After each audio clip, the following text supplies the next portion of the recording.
So I'm 5'11" and absolutely love my Transporter to bits, but one of the things that really bugs me is whenever I'm around the back of the van, this tailgate pull always hits me in the head when I least expect it.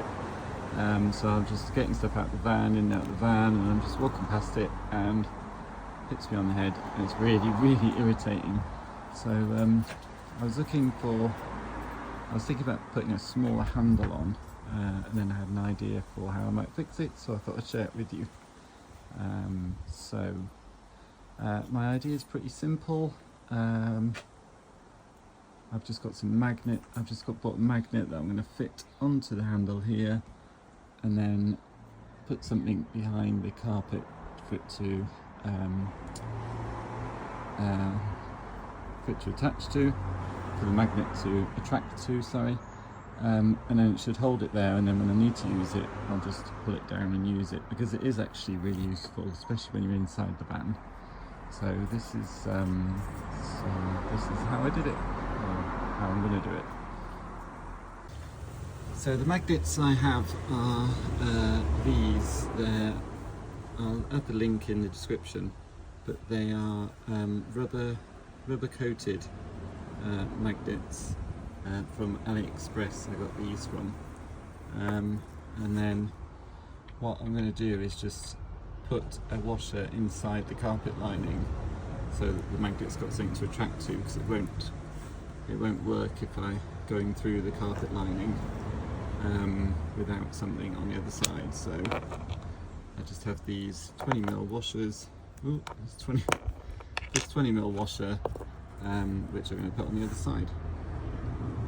So the first thing I'm going to do is just place a mark on this handle where I want the magnet and the fixing to go approximately, so that it doesn't bang me in the head.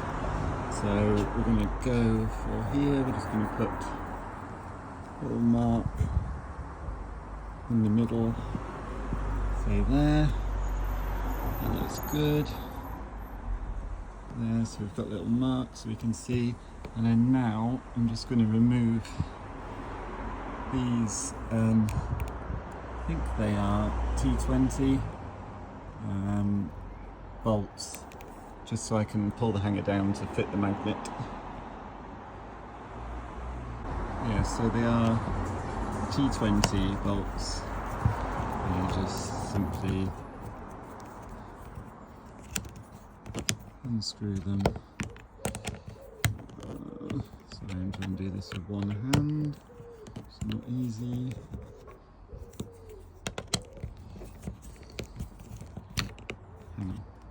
Yeah, so here the bolts are removed, so what we do then is we just pull it forwards. It's got like a little catch on the back that goes behind the board there, and then just rests in.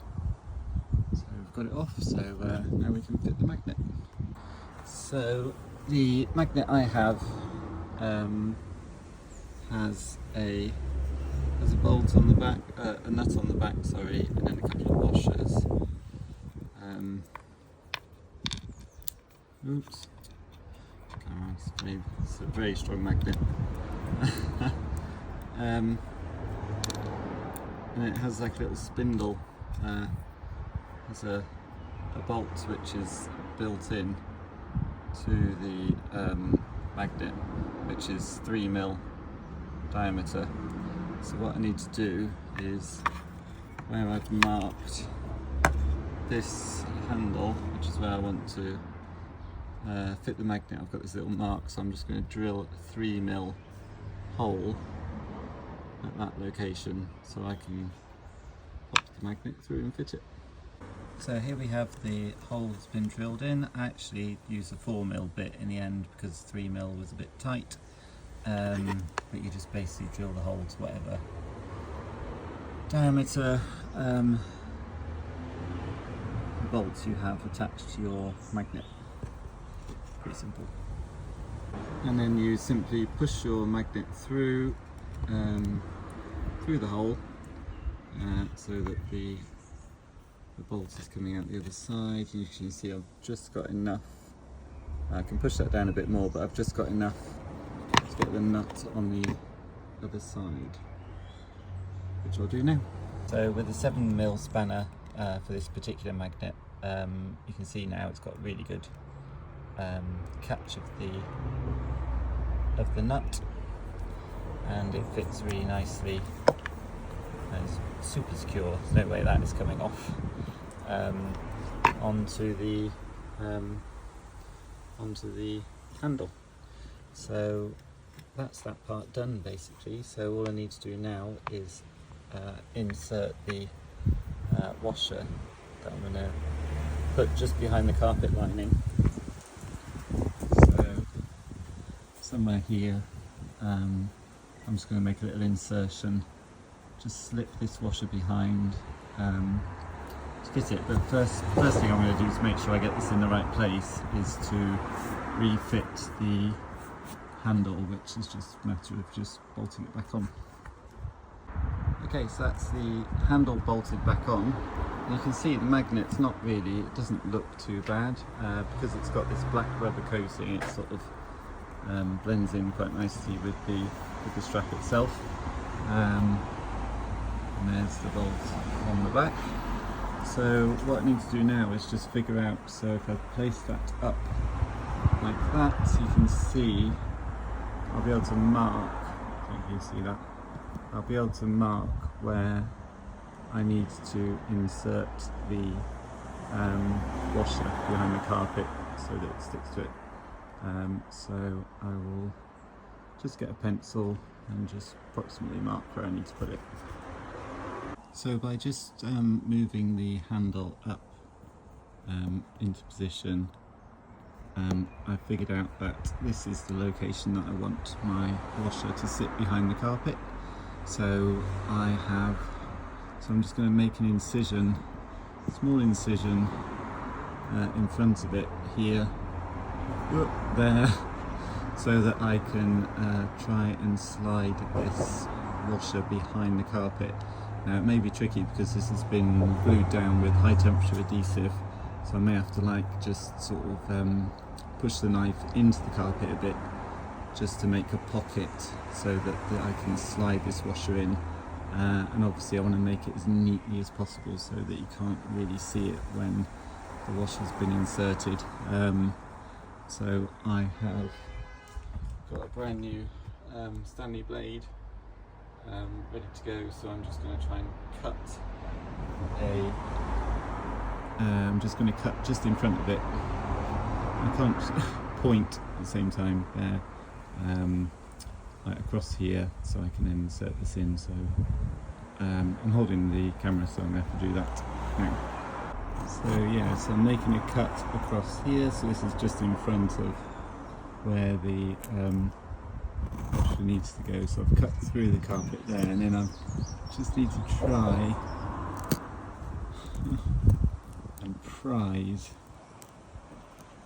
enough of a pocket out so I can pop this washer in. So I'll do that now, and I'll show you what it looks like. Okay, so as you can see, I've tried to do it as neatly as possible. I've just cut a section out, and what I'm going to do is pop the washer behind it.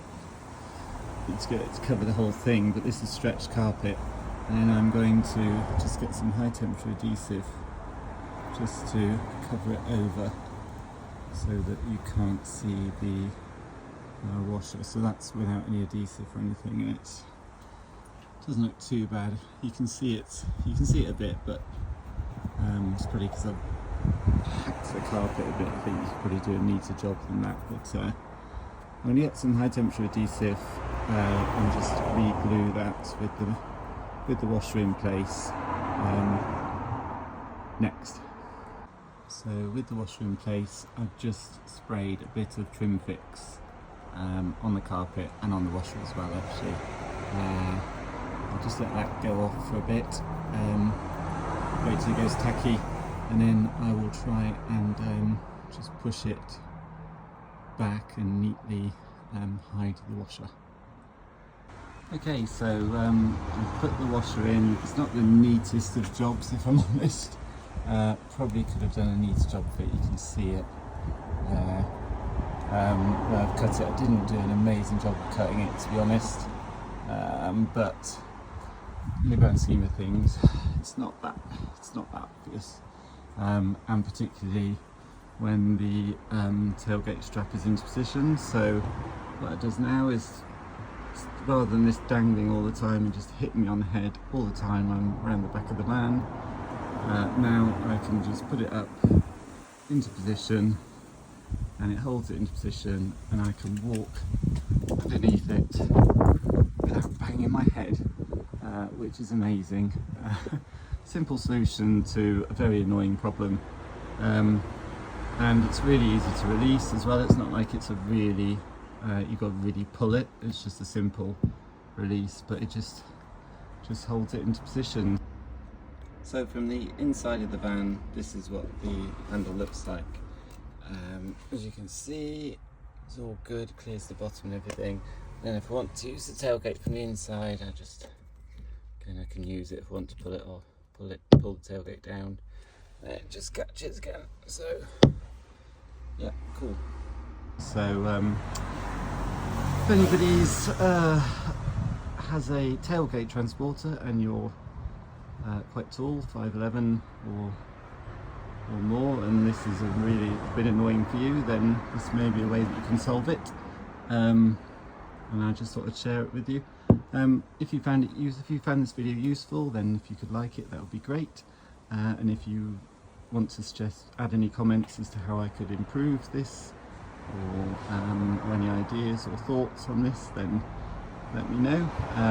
Hopefully this has helped you, and yeah, happy transporting.